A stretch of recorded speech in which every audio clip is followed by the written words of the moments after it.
Au nom du Père et du Fils et du Saint-Esprit. Amen. Alors bonjour, joyeuse Pâques. Nous sommes réunis aussi ce matin et Dieu vient jusqu'à chacun de nous. Il n'est pas seulement dans l'Église, il habite nos cœurs, il habite nos foyers, il habite notre monde. Il a dit qu'il serait toujours avec nous jusqu'à la fin du monde. Dieu vient dans notre foyer, dans notre cœur. Il peut venir ce matin parler à chacun aussi de nos cœurs. Alors, ouvrons notre cœur pour l'accueillir, accueillir cette lumière, cette vie nouvelle, cet amour que Dieu vient nous apporter à travers la résurrection. Et prions d'une façon particulière pour d'autres personnes qui vivent des moments difficiles mondialement, chacun de nous personnellement aussi, dans nos foyers, dans nos familles, dans notre province, dans notre pays. Prions pour tous ceux et celles qui ne voient pas encore briller la lumière de la résurrection, qui sont encore dans toutes sortes de tombeaux, qui les empêchent de faire l'expérience de Jésus vivant et ressuscité. Et c'est dans cet esprit que nous prions ensemble le Seigneur. Aujourd'hui, Dieu notre Père, tu nous ouvres à la vie éternelle par la victoire de ton Fils Jésus sur la mort, et nous fêtons sa résurrection. Que ton esprit fasse de nous des hommes et des femmes nouveaux, pour que nous ressuscitions avec le Christ dans la lumière de la vie. Lui qui vit et règne avec toi et le Saint-Esprit maintenant et pour les siècles des siècles. Amen. Je voudrais juste ce matin lire l'évangile de Saint Jean qui nous raconte qu'est-ce qui s'est passé, comme Marie-Madeleine et les apôtres ont vu au matin de la résurrection, au matin de Pâques. Le premier jour de la semaine, Marie-Madeleine se rend au tombeau de grand matin. C'était encore les ténèbres. Elle s'aperçoit que la pierre a été enlevée du tombeau. Elle court donc trouver Simon-Pierre et l'autre disciple, celui que Jésus aimait, et elle leur dit, « On a enlevé le Seigneur de son tombeau et nous ne savons pas où on l'a déposé. » Pierre partit donc avec l'autre disciple pour se rendre au tombeau. Ils couraient tous les deux ensemble, mais l'autre disciple courut plus vite que Pierre et arriva le premier au tombeau. En se penchant, il s'aperçoit que les linges sont posés à plat. Cependant, il n'entre pas. Simon-Pierre, qui les suivait, arrive à son tour. Il entre dans le tombeau. Il aperçoit les linges posés à plat, ainsi que le suaire qui avait entouré la tête de Jésus, non pas posé avec les linges, mais roulé à part à sa place. C'est alors qu'entra l'autre disciple, lui qui était arrivé le premier au tombeau.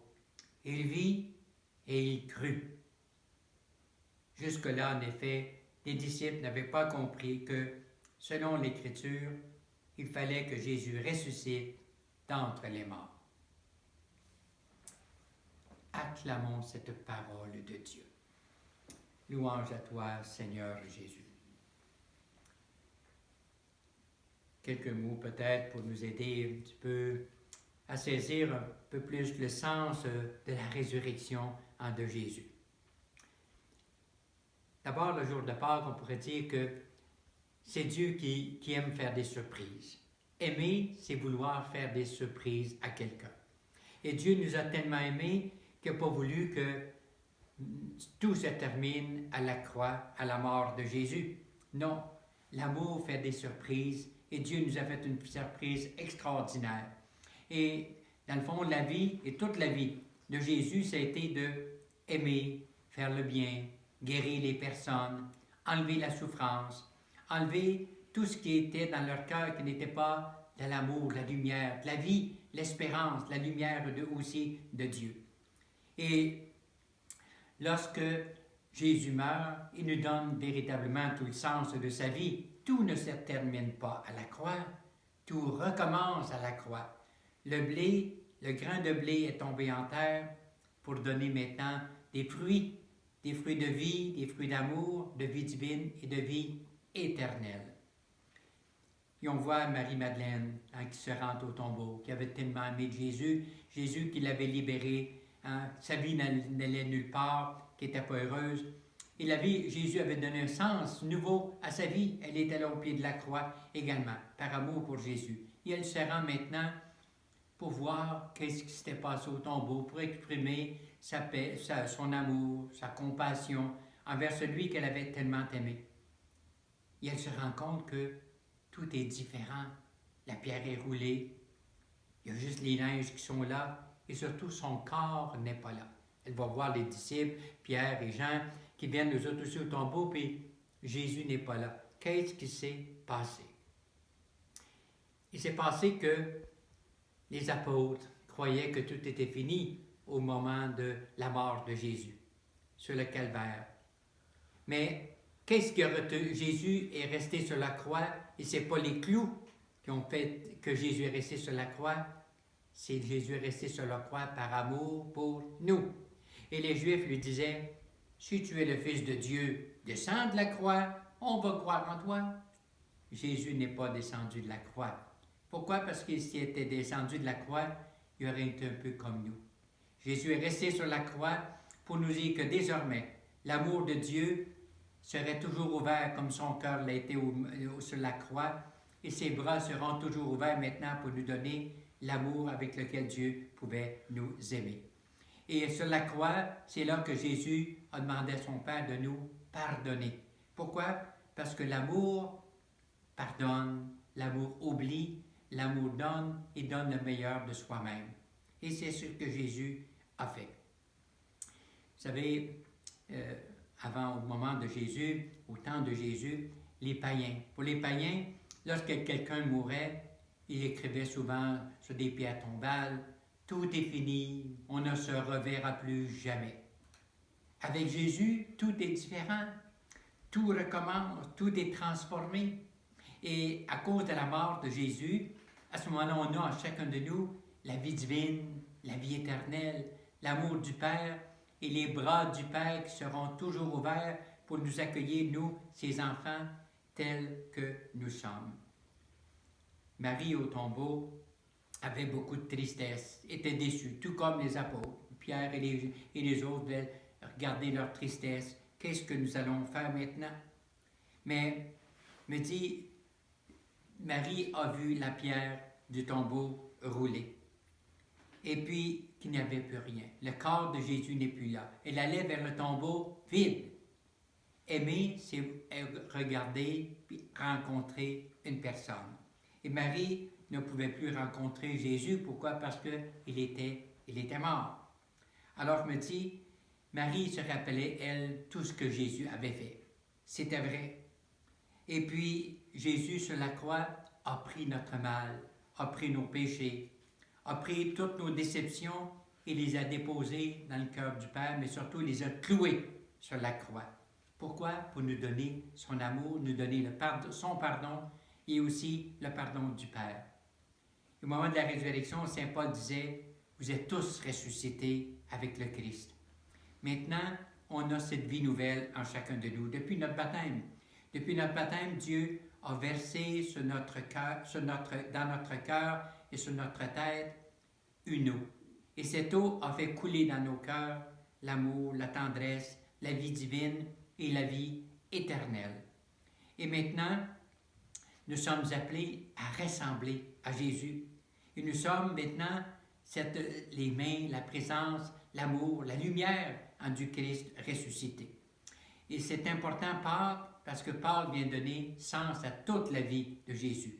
Si Jésus n'était pas ressuscité, comme dit Saint Paul, notre vie sera vaine.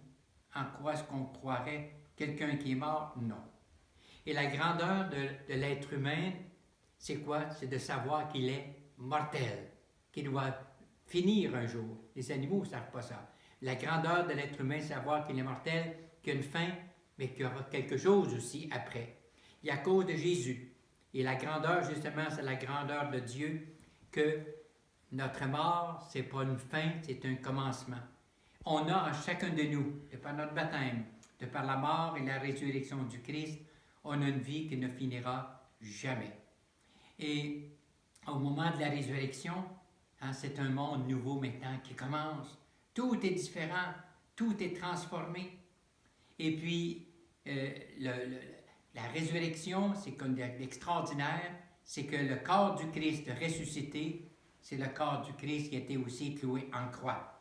Et c'est pour ça que quand Jésus apparaît à ses disciples, il leur montre les clous, les mains, son côté, les clous dans ses pieds. Et c'est pour ça que Thomas, qui ne croyait pas, regarde Thomas, regarde les clous.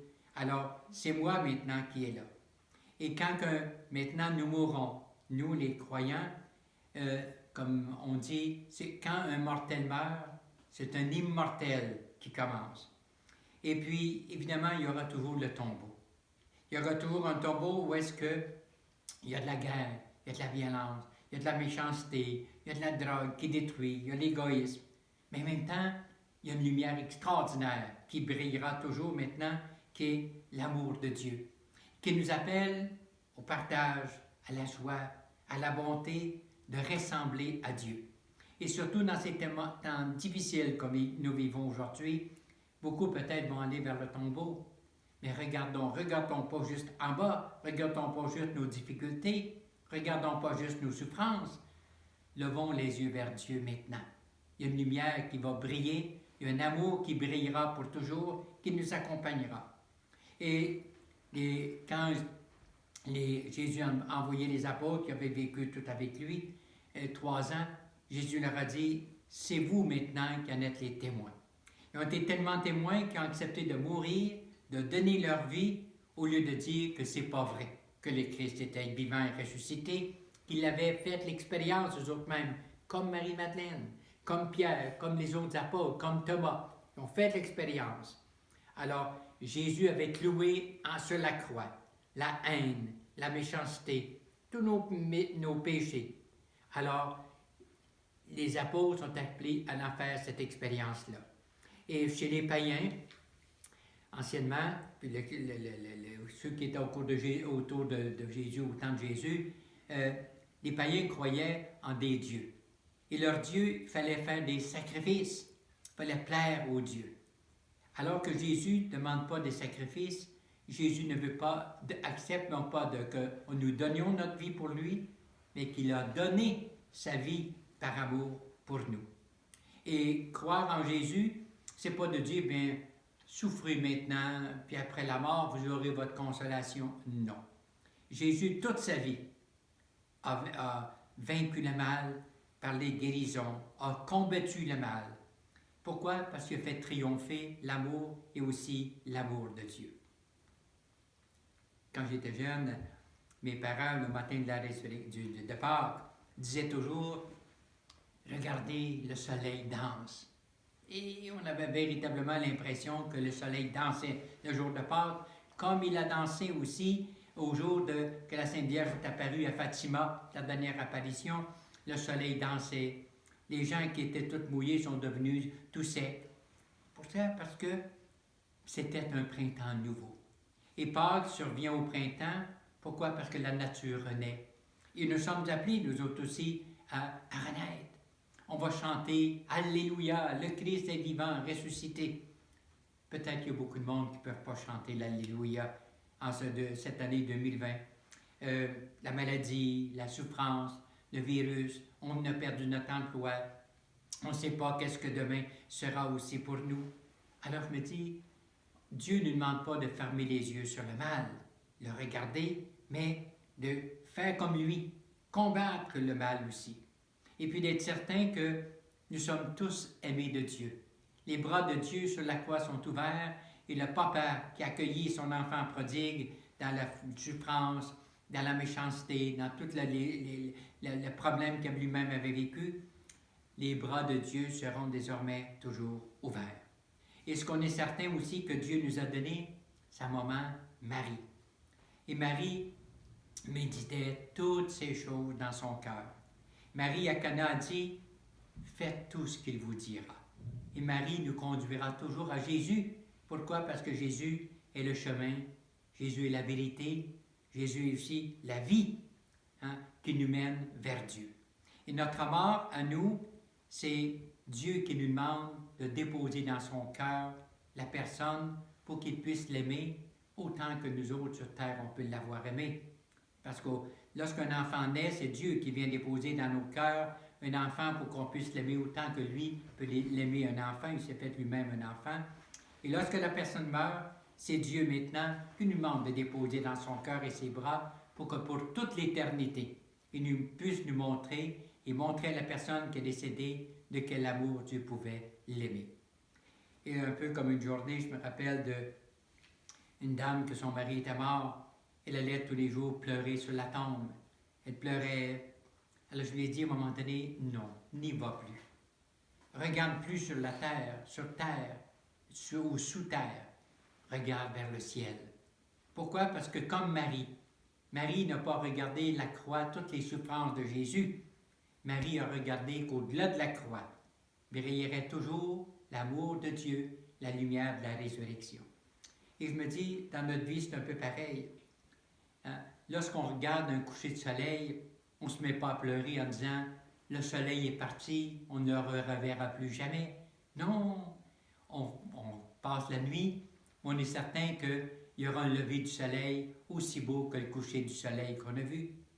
Et ça aussi notre vie.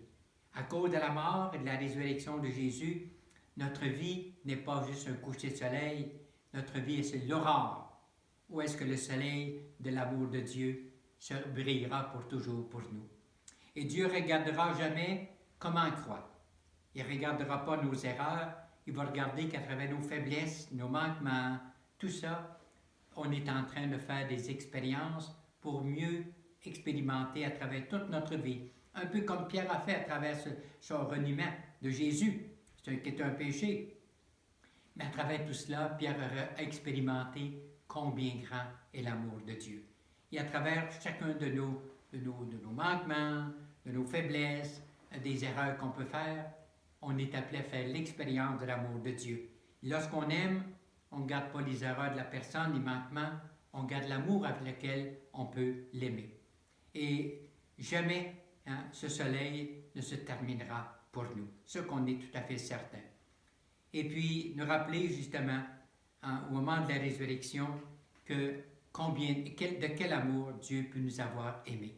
Et la résurrection, c'est la réponse de Dieu à toutes les souffrances, à toute la méchanceté humaine, toute la haine que l'être humain pouvait porter dans son cœur. C'est la réponse de Dieu. Un amour sans limite et un amour aussi sans condition. Et la résurrection, c'est maintenant Jésus qui nous envoie comme ses disciples. Allez, j'ai besoin de vos mains, j'ai besoin de vos yeux, j'ai besoin de votre cœur, j'ai besoin de votre amour pour me rendre présent. Jésus est ressuscité, il est monté au ciel, mais il nous a laissé chacun de nous maintenant, les chrétiens. C'est nous qui sommes la lumière du Christ vivant et ressuscité. Et cette lumière se manifeste à travers tous nos gestes d'amour, de bonté, de partage. J'avais faim, vous m'avez donné à manger. J'avais soif et vous m'avez donné à boire. C'est nous maintenant qui sommes la présence, les mains, le regard, le cœur de Dieu pour illuminer notre monde de quel amour Dieu peut nous avoir aimés et à travers toute notre vie, vaincre le mal, lutter contre le mal, combattre le mal comme Jésus l'a fait tout au cours de sa vie. Alors je vous souhaite à tous de passer une très joyeuse fête de Pâques et je demande au Seigneur de vous bénir tous, de bénir aussi ceux et celles qui vivent un petit peu dans les ténèbres du tombeau, afin que vous puissiez vous aussi expérimenter la lumière de Dieu, expérimenter que Jésus est chemin, Jésus est vérité, Jésus est lumière, Jésus est paix et Jésus est vie. Et vie humaine et vie éternelle. Alors que Dieu Tout-Puissant, que son amour qui a ressuscité Jésus d'entre les morts vous bénisse tous, avec Marie notre Mère, le Père, le Fils et le Saint-Esprit. Amen.